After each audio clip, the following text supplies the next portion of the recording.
let's do one more example. Let's find the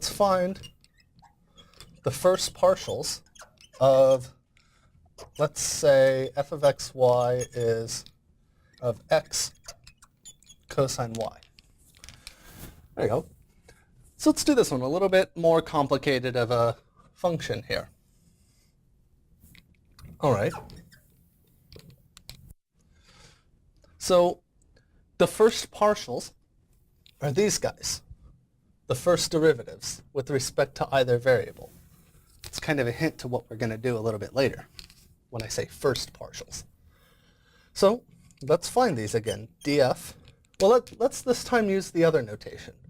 So fx of xy.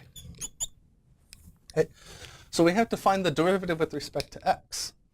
Well, the x is multiplied by cosine y.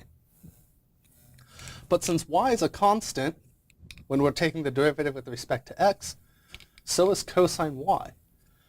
So you can think of this as taking the derivative of sine of ax, where a is cosine y. So what does that mean?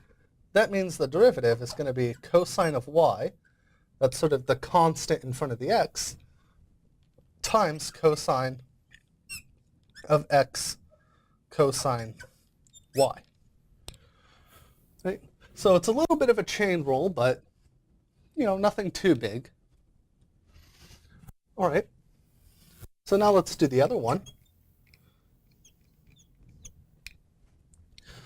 All right. Now this one's a little more, well, actually it's about the same difficulty as the last one.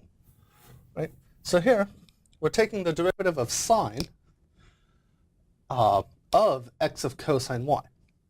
Right? So here, this is more like a chain rule of sine, taking the derivative of sine of cosine of something. Right? Except now it's, say, sine of a cosine y. So this time x is just a constant. So when we take the derivative, we have to use the actual chain rule this time. So cosine of the inside times the derivative of the inside, which this time is minus x sine y. Should point out here, this cosine y here was actually the derivative of the inside in the first one. I did it backwards compared to this for some reason. Right? And, well, that's the answer. We can factor the minus out to the front if you like, but it's not imperative. Okay? So basically, this shouldn't be too hard. It should be just like taking derivatives in Calculus 1. Just you happen to treat the other variables as constants. There's other variables around, but when you're doing derivatives, they're just constants. Okay?